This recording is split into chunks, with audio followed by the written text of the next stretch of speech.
Shalom à tous et à toutes. Alors, Chag Sameach, Lag BaOmer, on va, Bezat Hashem, voir ensemble des points extrêmement importants de la joie de Lag BaOmer. Le cours, il est dédié pour l'Aslacha du Tzadik Yitro et Deborah Mamar, plein de joie dans leur vie pour eux et leurs enfants, Bezat Hashem. Alors, la Gemara nous raconte que Rabbi Shimon Bar Yochai, vous le savez, donc les Romains ont décrété de le tuer parce qu'il a mal parlé finalement des Romains.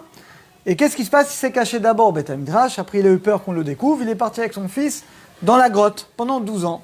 Et là-bas, il y a eu un miracle, un caroubier qui a poussé, alors que normalement il faut 70 ans normalement.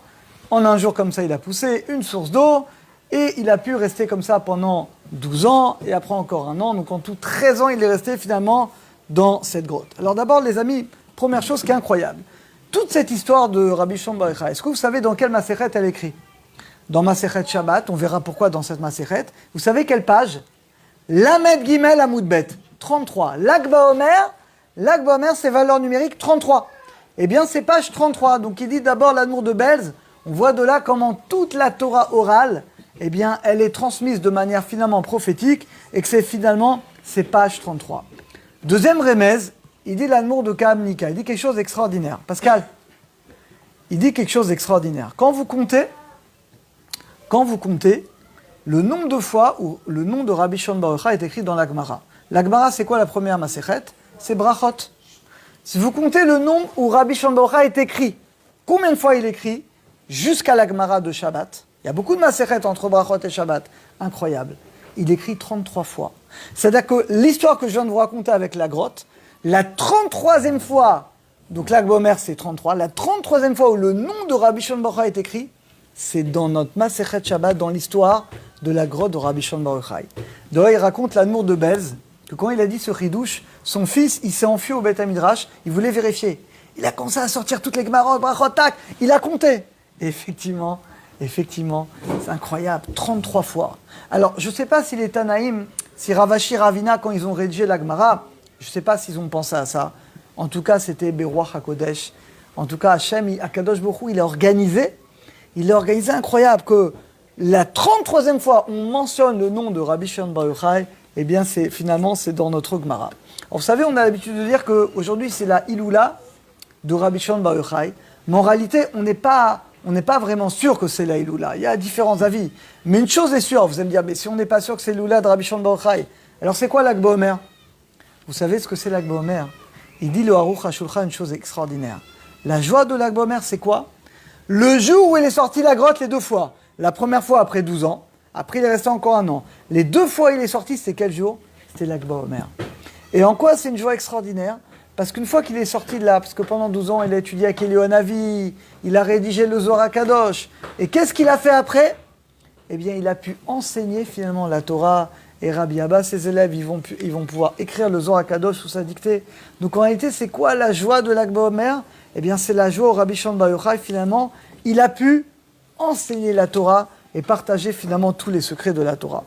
Alors maintenant, il y a quand même une question qui reste. Donc, on a compris pourquoi c'est page 33, mais pourquoi toute l'histoire de Rabbi Shimon Bar Yochai, pourquoi il écrit dans la Masechet Shabbat? Pourquoi Shabbat? Quel rapport avec Shabbat? Alors écoutez, exceptionnel. Eh bien, dans le Zohar HaKadosh, vous savez comment on appelle Rabbi Shimon Bar Yochai? Comment on l'appelle? On l'appelle Shabbat. Regardez, je vous lis. Rabbi Yehuda, il appelait Rabbi Shimon Bar Yochai Shabbat. Pourquoi? Il disait de même que tous les jours de la semaine, ils sont bénis par le mérite du Shabbat. Et bien de même, le monde entier, il est béni par le mérite de qui? De Rabbi Shimon Bar Yochai, qui a écrit le Zohar. Et pareil, il dit de même que c'est écrit Shabbat l'Hashem Kodesh. Le Shabbat pour Hachem, il est Kadosh, il est saint. Et bien de même, Rabbi Shimon Bar Yochai, il est Kadosh. Il est saint. Et donc finalement, de même que Shabbat, il est séparé de tous les autres jours, dans la Gdusha, et bien de même, Rabbi Shimon Bar Yochai, il était séparé de tous les autres sages, tellement finalement il était Kadosh. Pourquoi on compare Rabbi Shimon Bar Yochai au Zohar? Écoutez bien, il y a une Gemara dans Brachot, page 35b, vous savez, c'est écrit dans la Torah, Vasavta deganecha, tu dois récolter ton blé, sous-entendu, tu dois travailler. Et pourtant, c'est écrit dans la Torah, Lo yamouch sefer azeh mipicha, c'est un passouk dans Yoshua. La Torah ne doit pas se séparer de ta bouche. Sous-entendu, tu dois tout le temps étudier. Alors, il faudrait savoir, est-ce qu'il faut faire que étudier, être un avraire toute la journée? Ou alors non, travailler. Alors, Rabbi Shmuel, il dit, un juif, il doit faire les deux.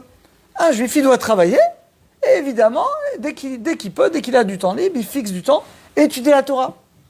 Rabbi Shimon Bar Yochai, il n'est pas d'accord. Il dit quoi? Si un homme, il commence à labourer, il commence à semer, il commence à vendanger, il va tellement t'absorber par son champ, quand est-ce qu'il va pouvoir étudier? Donc il dit Rabbi Shimon Bar Yochai, un juif, il ne doit pas travailler, il doit étudier nuit et jour. Alors, tu vas me dire, d'accord, c'est joli, la Parnassa, comment on fait? Il dit non, la Parnassa, t'inquiète pas. Si tu étudies tout le temps, le travail sera fait par d'autres personnes. C'est qu'il y aura des gens, soit des goïms, soit d'autres personnes qui travailleront pour toi. Et toi, tu n'auras pas besoin d'étudier. C'est une discussion entre Rabbi Shmuel. Alors d'abord, les commentateurs ils disent que bon, il n'y a pas vraiment de... Ça dépend de qui on parle. Pour la majorité du peuple, évidemment, on doit travailler, étudier. Et pour des gens qui sont très très élevés, eux, ils pourront étudier finalement nuit et jour la Torah. Mais on voit de là que Rabbi Shimon Bar Yochai lui dit, pour lui, toute la semaine, c'est Shabbat. C'est que pour lui, toute la semaine, on ne travaille pas. On étudie la Torah nuit et jour. Et bien c'est pour ça que Rabbi Shimon Bar Yochai, on l'appelle Shabbat. De même que Shabbat, on ne travaille pas. Et bien de même le reste de la semaine, d'après Rabbi Shimon Bar Yochai, tu n'as pas besoin de travailler là. Tu étudies la Torah nuit et jour. Et ton travail, t'inquiète pas, il sera fait par les employés, par les gens. Mais toi, juste tu supervises de loin. Mais finalement, tu n'as pas besoin de travailler. Et bien c'est ça finalement la joie, la simcha de Lag BaOmer. La simcha de Lag BaOmer, encore une fois, eh bien c'est le fait qu'il est sorti de la grotte les 2 fois après 12 ans, après 1 an, il a commencé à diffuser les secrets de la Torah.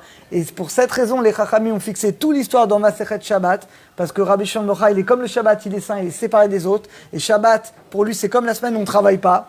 Et c'est la raison pour laquelle toute l'histoire, elle est page 33b, page 33, alors qu'on ait le mérite de bien étudier les écrits de Rabbi Shimon Bar Yochai. C'est un jour propice pour faire des prières, allumer des bougies, faire des télim, prier, et qu'on ait le mérite, que par le mérite de Rabbi Shimon Bar Yochai, eh bien Hachem protège tout le clan d'Israël, et qu'on soit zoché la Géoula pour nous, et pour tout le clan d'Israël, Bezrat Hachem.